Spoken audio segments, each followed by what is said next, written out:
put the PayPal link in the comment section below. Stephen Fulton versus Naoya Inoue. It's starting to cook up a little bit because Inoue actually responded to Stephen Fulton on Twitter. And then Stephen Fulton came back. We had an interview. Stephen Fulton saying that he would be willing to go to Japan to face Naoya Inoue. First thing he wanted to do though is unify with MJ. That is Murajan Akhmadaliev. And you want to get all the belts. You want to become undisputed. And then if Inoue becomes undisputed, now we really got a nice little matchup between Fulton and Inoue. And they be talking back and forth to one another. So that's kind of good to hear them chattering on Twitter. And then on top of that, Fulton always wanted that fight with Inoue. So that's a good fight. Now, how does that fight stack up? Fulton versus Inoue. That's an interesting thing. Let me say this first of all. If I was now Inoue, I'd be asking and demanding for that Casemiro fight. I don't care if I become undisputed by beating Paul Butler, who's a nobody in my opinion. Been beaten by a couple of guys, stopped by a couple of guys, and Casemiro probably would have run over him. But you know, if Inoue takes that fight and beats Paul Butler, he better defend against Casemiro. I'm gonna explain to y'all why I'm saying that fight is necessary before Stephen Fulton fight. Stephen Fulton can do it all in that ring. He's sharp. He's fast. He's powerful. He's quick. He can do it all. Okay, he can fight on the inside, the outside. Now I haven't seen Inoue do all things. He's quick. Like I said before, he's a fast fighter. He's a sharp shooter. You know, he learned a lot from the Nonito Donaire fight. You know what I mean? But I don't see now Inoue on the level of a Stephen Fulton. I'm just gonna say it honestly to you guys because the knowledge that I see and the things that Stephen Fulton does in that ring, now Inoue doesn't do all those things. Okay? Now, Fulton, like I said, it varies the speed of his punches, the timing, the rhythm. There's a lot of things Stephen Fulton brings to the table. And now Inoue, is a smaller guy coming up in weight. He got power, no doubt. He got pop, but and he's sharp. But everything he throw with one speed. It's a lot of speed, a lot of power. Very sharp, good sharp shooting and everything, but a lot of speed, a lot of power. And he gonna find out real quick, real quick, that Stephen Fulton is a different animal. You know what I mean? Again, I've seen Fulton. I've been watching him, come up from where he came up from. I've seen Inoue. I've seen him come up, but I always feel like Inoue kind of skipped certain levels.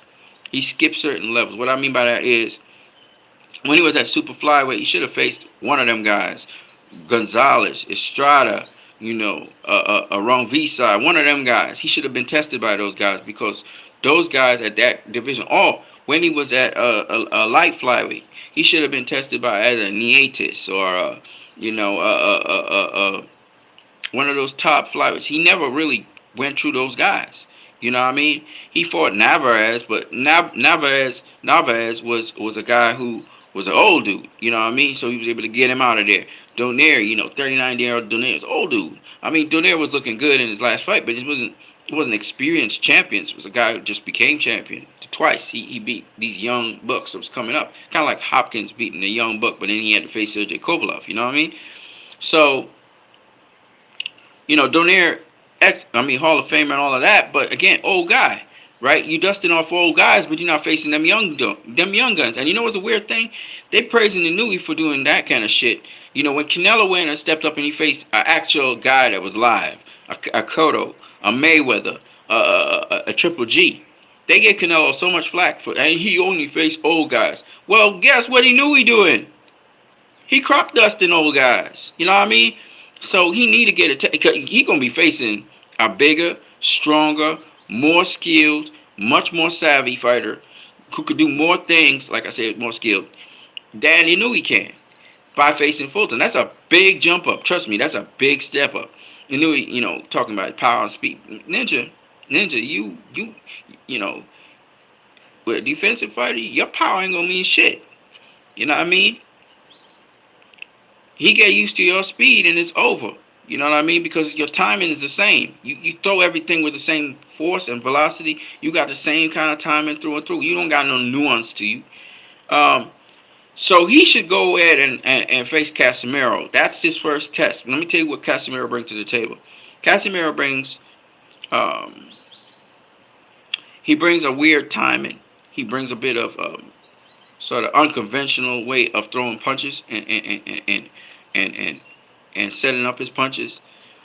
Casimir's a guy you could outpoint, if you're fighting from a distance. So maybe you could try to jab him from range, jab him outside. But understand again, you throw everything with heat. You throw everything at the same speed. You can't be doing that. You like a powerful amateur. You can't be doing that in the pros. And you're gonna learn a thing or two by facing Casimiro, because he's a difficult fighter to knock out, first of all. And second of all, Casimiro's a guy, he has different entry points he comes in on you on. And where you think he can't get to you, he will get to you.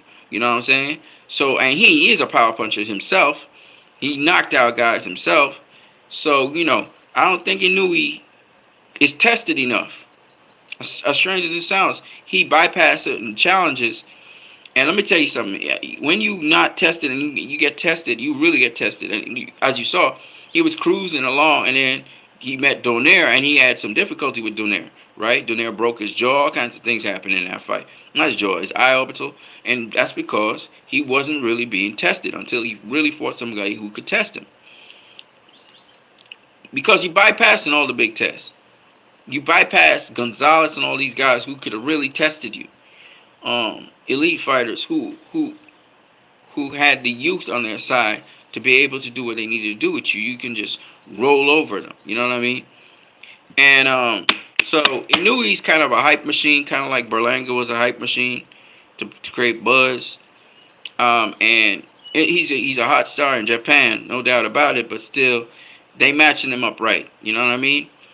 And so, in my opinion, Fulton will beat Inoue and stop Inoue, and y'all gonna be shocked because y'all think Inoue has the greatest defense in the world, but his defense has a lot of holes still. To this day, he hasn't worked on his defense properly. He worked more on his offense, not on his defense enough. So, and we're gonna see that when he faces Fulton. Y'all gonna see all the holes in his defense. He's a quick, fast fighter. He used his jab against Donaire, which made the difference, and he kept himself at a certain range, which was excellent stuff.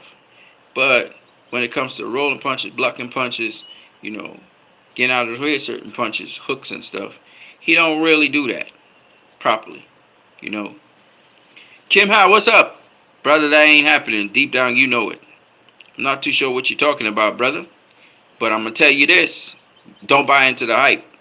Don't buy into the hype. Like I said before, and I'm breaking it down because I know my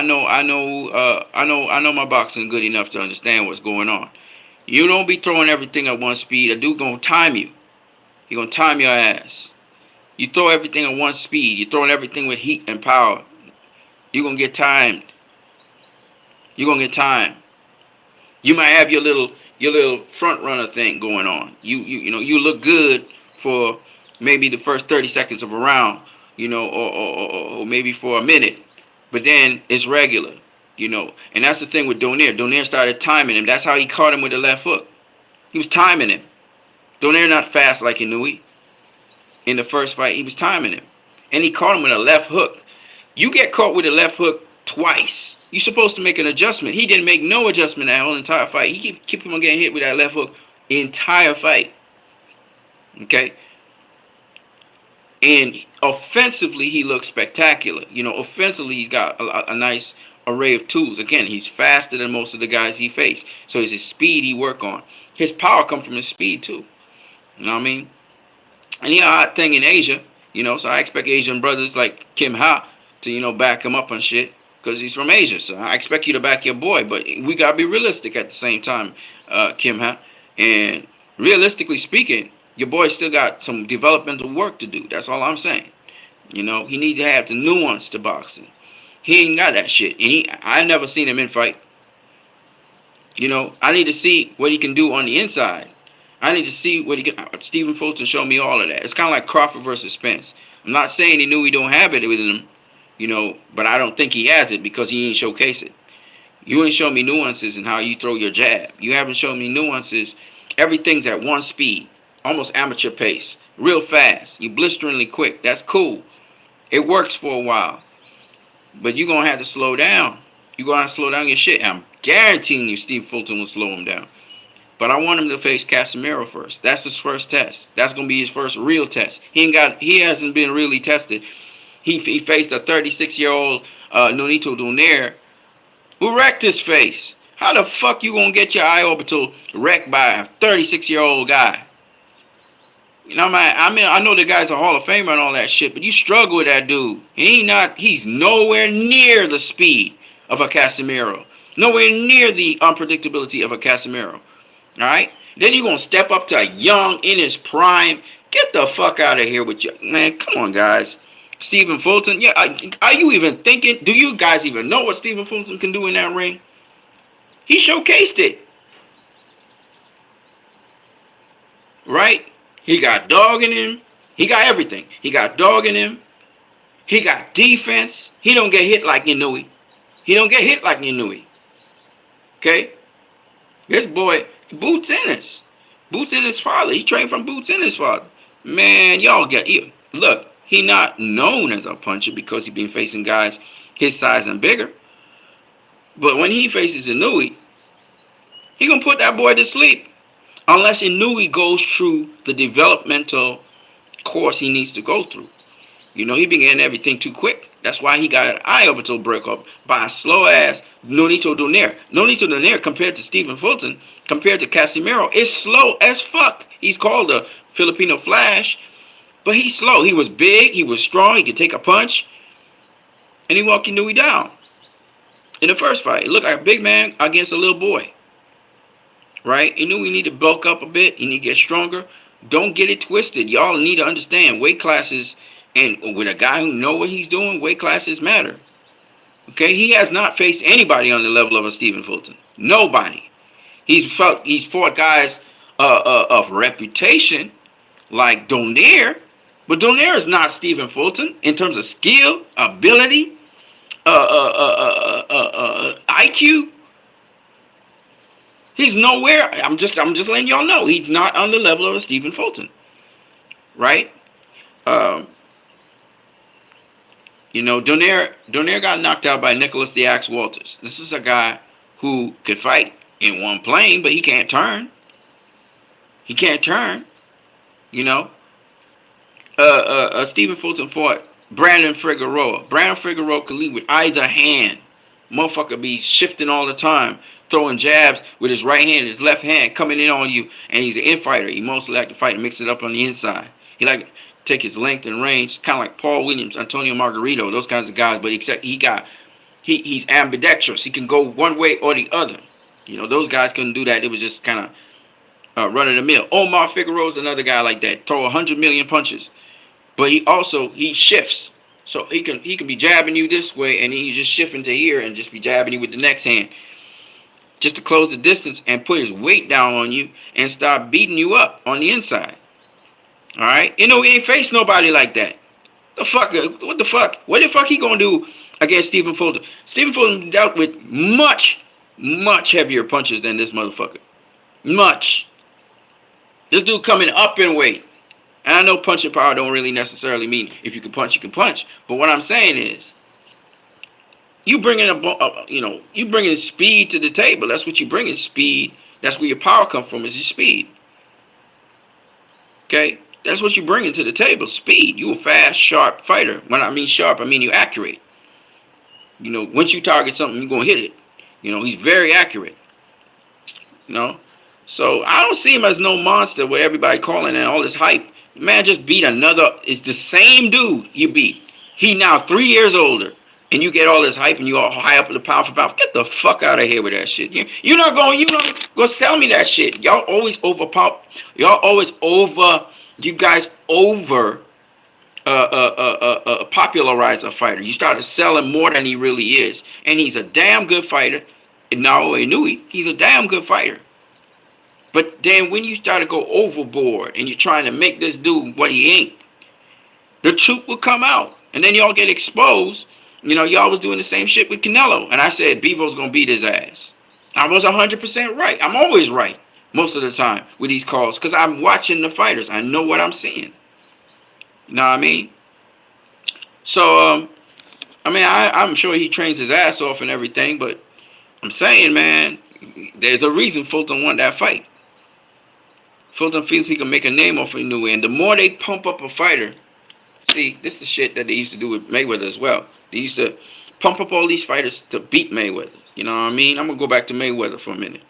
They pump up all these fighters to beat Mayweather, and then Mayweather come and beat their ass. All of a sudden, they ain't nothing. Oh, he was nothing. He was nothing. Oh, yeah, it was an inferior fighter. They pump up Pacquiao like Pacquiao was the greatest thing ever. And then Floyd came and beat his ass like it was nothing. Now we got delusional Pacquiao fans saying Pacquiao won the fight. That's how bad the beating was. Okay? That's how mentally the fucking fans messed up as well.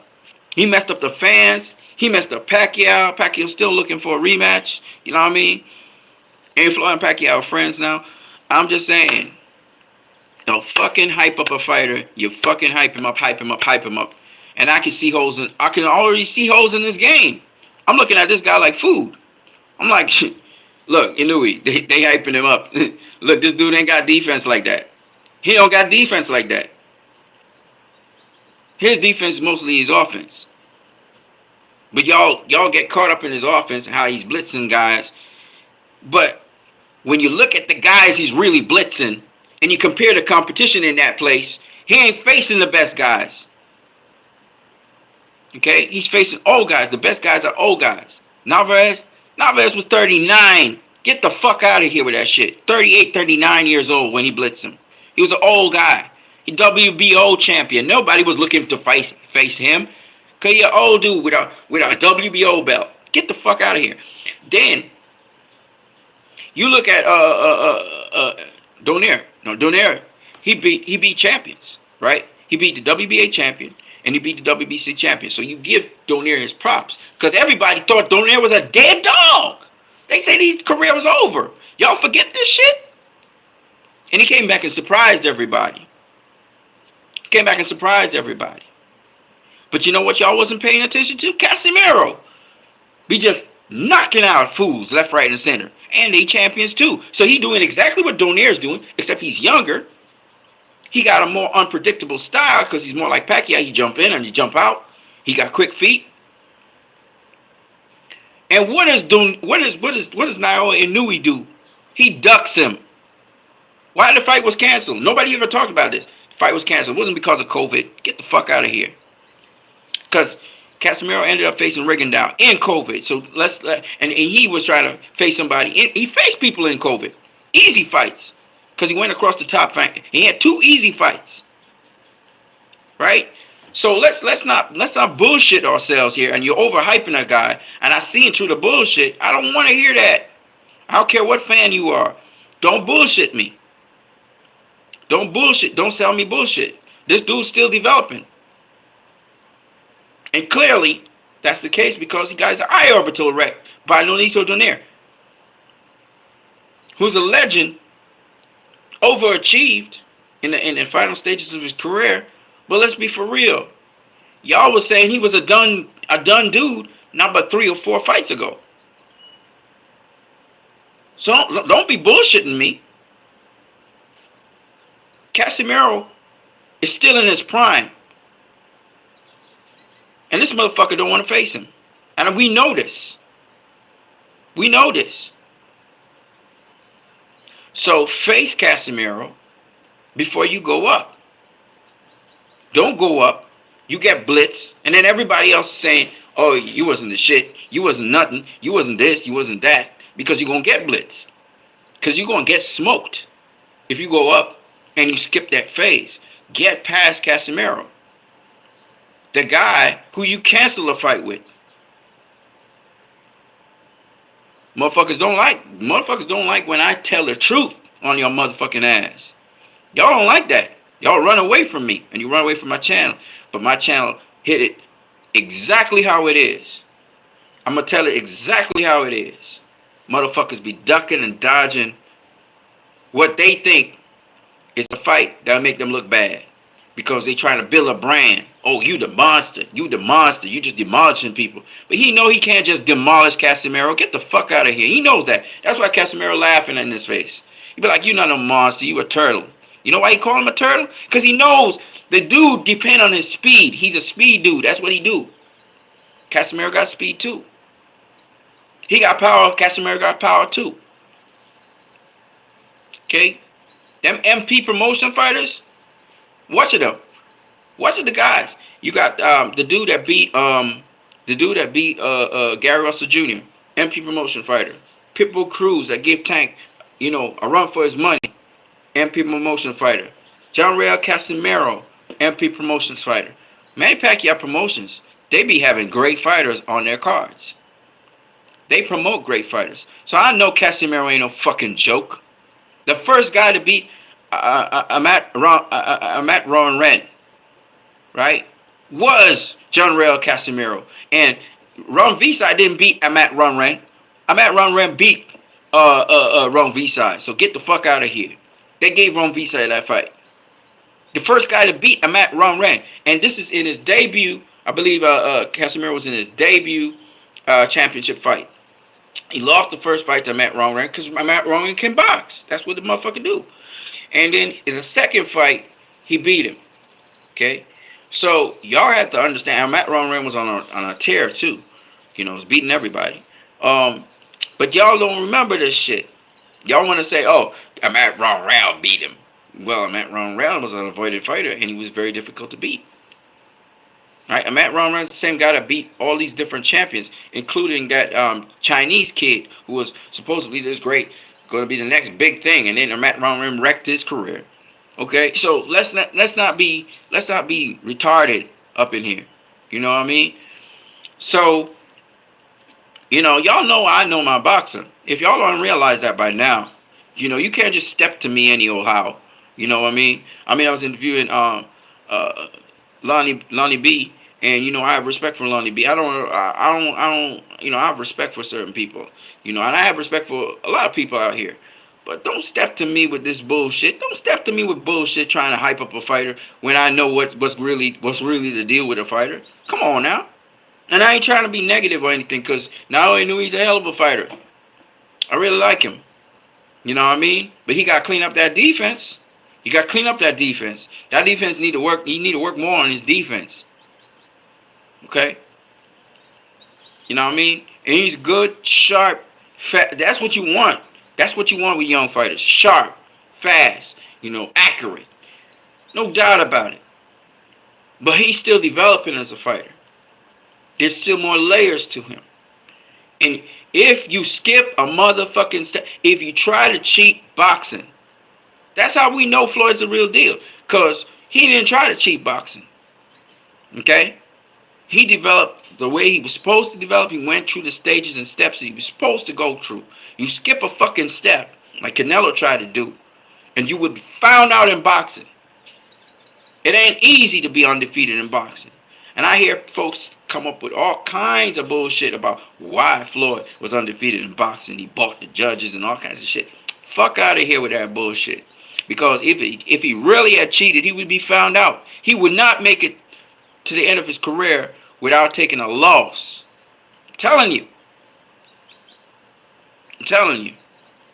That's the way of boxing work.